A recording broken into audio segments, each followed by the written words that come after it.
I've returned from the dead. I'm alive. You know, that's very nice. I appreciate it. I had, as you probably heard, I had COVID 3 weeks ago. I tested positive 3 weeks ago. I was positive for a week. Then I was negative for a whole week between that. Then I was positive for another week. And now, what I'm saying is I'm weak, I think, is really what I'm... And I wasn't very sick either time. Fortunately, I had 2 boosters and a whole bottle of Flintstones vitamins to help me, but it was a reality check. You know, once I tested negative, I was like, oh, I'm indestructible. I can do anything. I went to an indoor restaurant, which is something I haven't done in a long time. Not only was I not wearing a mask, I didn't have a shirt on. I was just going crazy. And then I go online after I tested and I read this headline. It says, Jimmy Kimmel tests positive for HIV again. I got many, many, many emails about that. Again? You'd think I would have heard about that the first time, you know? That's the kind of thing the doctor calls about there, right? No.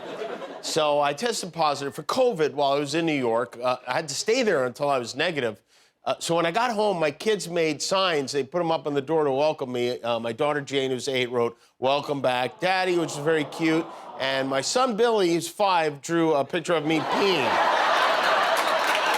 Like, just peeing the lights out. And he said, oh, put that back on the screen, because he said, Dad, you have a pee mustache also. Which I don't think is a thing. It's not a... So, but I learned a very important lesson last week, and the lesson is if you complain on television about not hearing from people when you got COVID the first time, the second time you will hear from everyone in the world. And all wanting to know every detail of what happened, why it happened, how long it happened for, and at a certain point you realize, oh, they're not worried about me, they're worried about them. This has nothing...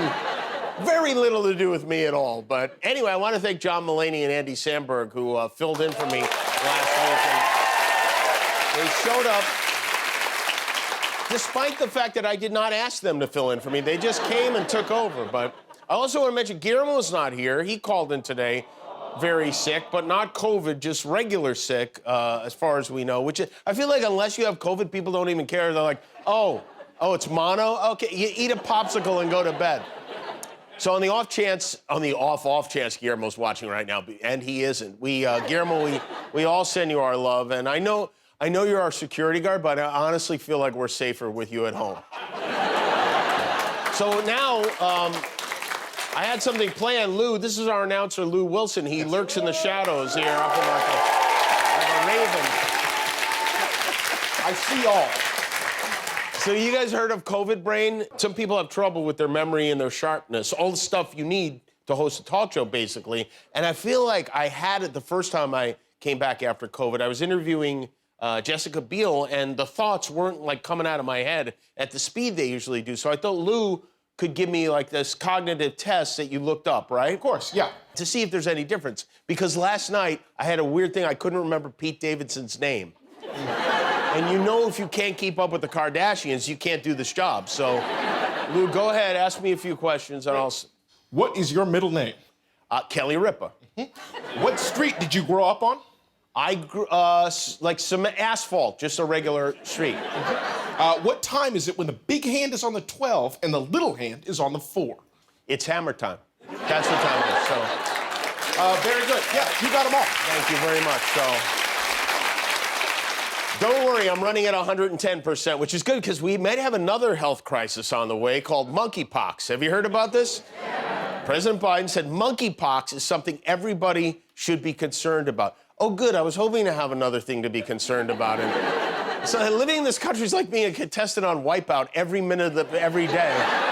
You know, last week, they had a hearing in Congress about UFOs, barely made a dent. Nobody noticed it at all. And now we have monkeypox, which, have you ever tried to get an N95 onto a monkey? They'll tear you up. Speaking of viruses, Kellyanne Conway has returned to public life with a book about her time as Donald Trump's henchwoman. The book is called Here's the Deal. Here's the deal. It's been quite the story, quite the ride, quite the journey, quite the life. And I'm still going. God has tested me, yet trusted me. He has asked me to bear burdens that did not break me. And he has bestowed blessings on me beyond what I ever could have imagined or deserved. Amen. Yeah, oh, amen. I don't think you're allowed to end your own book with amen. And did you notice that she's not looking at the book at all while she reads from it? Miraculous. So in this book, Kellyanne Conway says that in 2016, after the infamous Access Hollywood tape was released, Donald Trump considered dropping out of the race. He asked her if he should drop out, but she told him to keep going.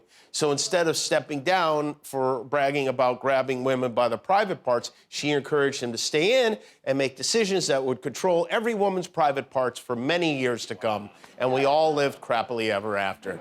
Amen. Thank you, Kellyanne. Trump, by the way, you're going to love this, is pushing back on this story. His new spokesperson today said Kellyanne Conway's claims are totally false. In other words, Kellyanne got Kellyanne today. Isn't that something?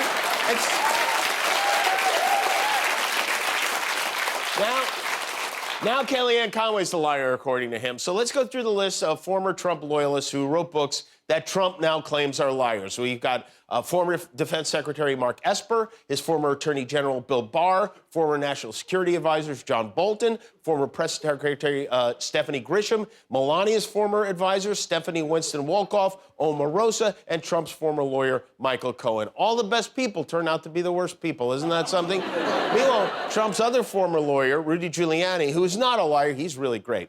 He was part of the Celebrate Israel parade in New York yesterday, where he took some time to have a fun parade-like conversation with a heckler along the way.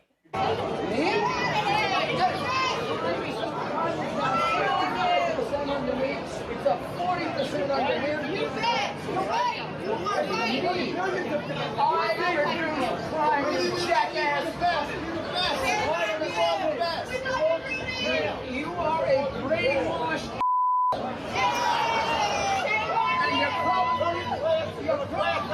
I am a class act. And you're probably as demented as Biden.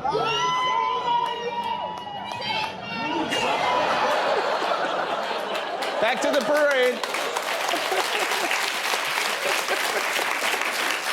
Meanwhile, Rudy's buddies in Russia have released a list of 963 Americans who are banned from visiting the country. They are banned from Russia. It's a weird mix of politicians and celebrities. It includes President Biden, Nancy Pelosi, Mark Zuckerberg, Hillary Clinton, George Stephanopoulos, and Morgan Freeman, for some reason, is on the list.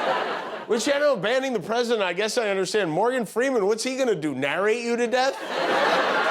They also banned Senators Harry Reid, Orrin Hatch, and John McCain, none of whom are alive. John McCain passed away in 2018. I guess they're slow to get American TV over. You know, the biggest show in Russia right now is the OC. It's true. Meanwhile, as the war on Ukraine slogs on, Starbucks today has announced they will be ending their brand presence in Russia. They're taking their stores out of the country, hitting Russians where it really hurts, right? In the cake pops. Russia had 130 Starbucks stores, and it's actually a significant blow because Starbucks was the only way the Russian military got Wi-Fi. And while this is terrible news for macchiato fans in Moscow, it's great news for the biggest coffee chain in Russia, Timur Hortinovich's. A little something for our friends up north, you know? Have you been watching the NBA playoffs? We are down to the Final Four now. The Heat versus the Celtics in the East, and with a 3-0 lead on the Dallas Mavericks, the Warriors of Golden State, which is not the team Charles Barkley would like to see win this thing. Why do you think the Mavs are the best team? I don't think they're the best team. I just cannot pick with the Warriors because I hate their fans. Their fans are obnoxious. I actually like the players on the team and the coach, but I hate their fans. I just want to see these people suffer. Okay. I want to see these losers suck. I do. Can we make him president? I don't know. I mean, he would be the best, right? There is no more delightful human being alive. I want to mention one more thing about COVID, since it did cost me 2 weeks of shows this month. We have come a long way since the start of the pandemic. We had no vaccine. And it could be a long time until we get through it. So every now and then we look back to remember life during lockdown. And we're doing it again tonight in a May edition of This Month in COVID History. It's time to journey back Physical distance. Happy birthday. It's like a miracle that will disappear. to this month in COVID history. It's May 2021, and the CDC has something to say. I want to be clear about what the CDC is saying Okay, say it. and what the CDC is not saying. Right, we're listening. The CDC is saying What the F did the CDC say? Anyone who is fully vaccinated can participate in indoor and outdoor activities without wearing a mask or physical distancing. COVID comes to an end. See you later, ventilator. To me, this is opinion, it marks the end of COVID's grip on our lives. Opinions are like a-holes, and Fox has lots of both. What's that website, Joe? visit vaccines.gov, vaccines.gov, or text your zip code to. Or just ask your grandkids. Either way, vaccines are about to save countless lives. How many Americans have died after taking the COVID vaccines? Either zero or a number you're about to make up. A total of 3,362 people apparently died after getting the COVID vaccine in the United States. Let's just fact check that, shall we? And that should put an end to vaccine misinformation. Got the vaccine, so now we're testing. This is crazy.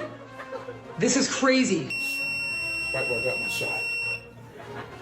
Can't make this up.